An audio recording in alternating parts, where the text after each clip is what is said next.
Hariom. Knowledge plus की इस workshop में हम सभी विद्यार्थियों का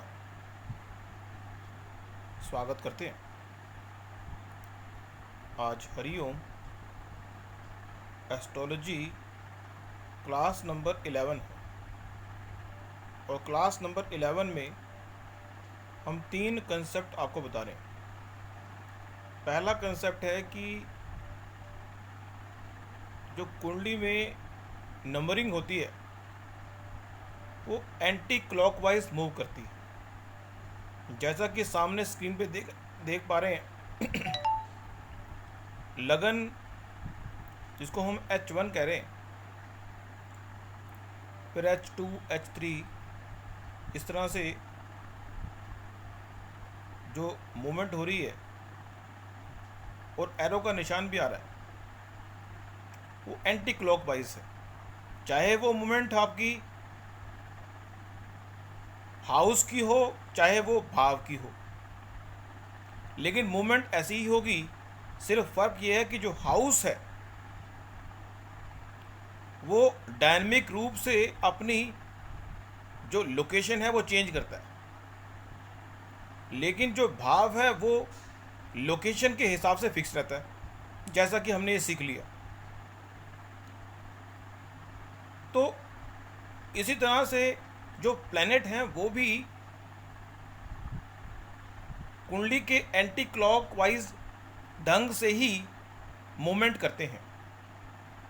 मीन्स अगर कोई प्लैनेट H1 हाउस में आएगा तो कुछ टाइम बाद वो H2 हाउस में जाएगा, फिर H3 में जाएगा। लेकिन दो ऐसे प्लैनेट हैं जो अपनी रोटेशन क्लॉकवाइज करते हैं, उन्हें हम राहु और केतु कहते हैं। राहु और केतु ऐसे प्लैनेट हैं, अभी करंट में राहु जो है वो H3 के अंदर है और ये राहु मूव करके H2 में आएगा, फिर H1 में आएगा। तो ये प्लैनेट के हिसाब से भी और कुंडली में जो भाव या हाउस के हिसाब से भी एंटी क्लॉकवाइज का कंसेप्ट काम करता है।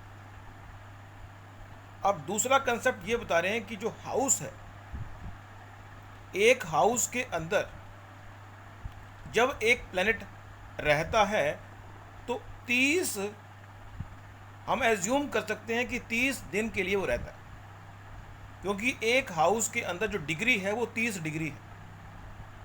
कुंडली एक प्रकार से 360 जो डिग्री होती है, जिसको हम पूरा रोटेशन बोलते हैं, उसको 12 इक्वल भागों में बांटने का एक विभाजन है, जिसको हम हाउस कहते हैं। हाउस एक्चुअली 360 डिग्री को 12 हिस्सों में डिवाइड करना है, तो एक हाउस में 30 डिग्री होती है। मीन्स अगर कोई प्लैनेट किसी हाउस में आएगा, ठहरेगा, तो वो 30 डिग्री के टाइम पीरियड को बिताएगा। वो प्लैनेट पे निर्भर करता है कि वो प्लैनेट कौन सा है, वो 30 डिग्री को कितने टाइम में पूरा करेगा वो अलग विषय है, लेकिन उसने 30 डिग्री एक हाउस में रहना है। अगर H1 में आएगा तो H2 में जाएगा, लेकिन अगर राहु H1 में आएगा तो वो एक स्पेसिफिक टाइम के बाद H2 में नहीं जाएगा, H12 में जाएगा। तो डिग्री का कंसेप्ट पता लगा। तीसरा जो कंसेप्ट इस वर्कशॉप में बताना है वो है कि जो हाउस है, हाउस को हम स्थिर स्वभाव वाला हाउस, चर स्वभाव वाला हाउस या मिक्स स्वभाव वाला हाउस भी डिफाइन करते हैं। तो वो डिफाइन करना बता रहे हैं कि जो H1 हाउस है वो एक डायनामिक हाउस है। डायनामिक हाउस का मतलब जिसका स्वभाव डायनामिक है। किसी ने कहा ये काम कर लो तो वो कहता है ये काम कर लेता हूँ।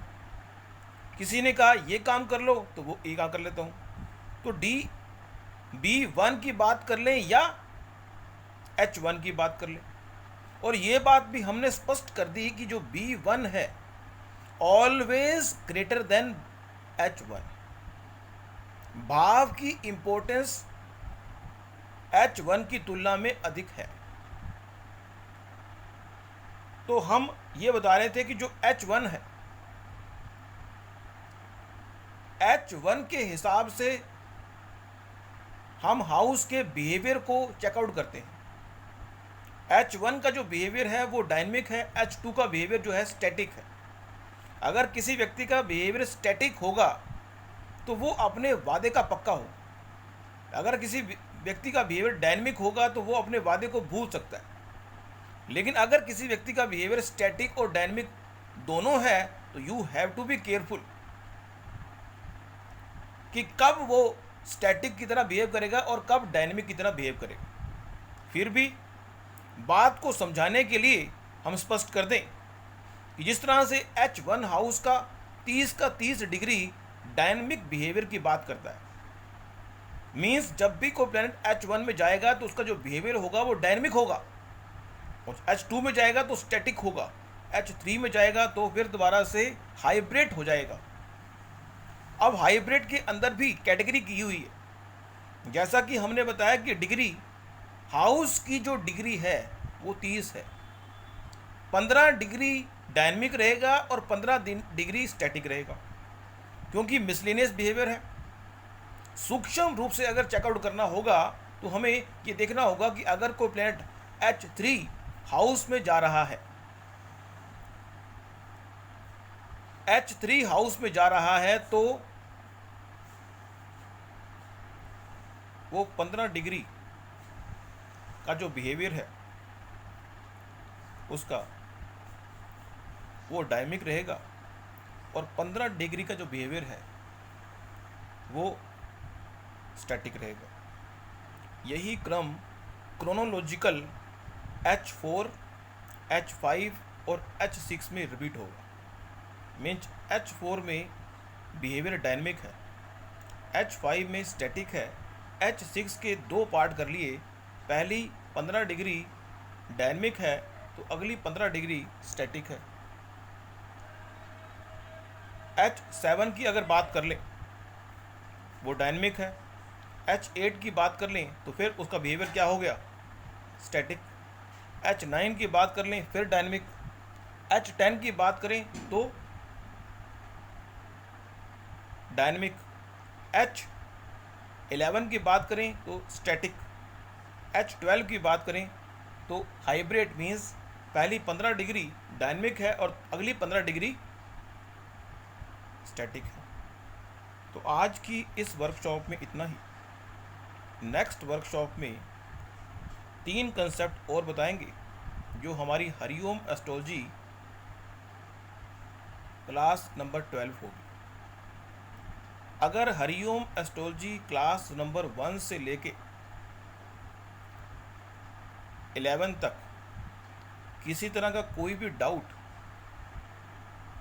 आप विद्यार्थियों को है तो आप हरिओम नॉलेज प्लस के माध्यम से, अपने कमेंट्स के माध्यम से अपने डाउट पूछ सकते हैं, ताकि हम एक प्रयास करें कि एक डाउट वाली वर्कशॉप अलग से भी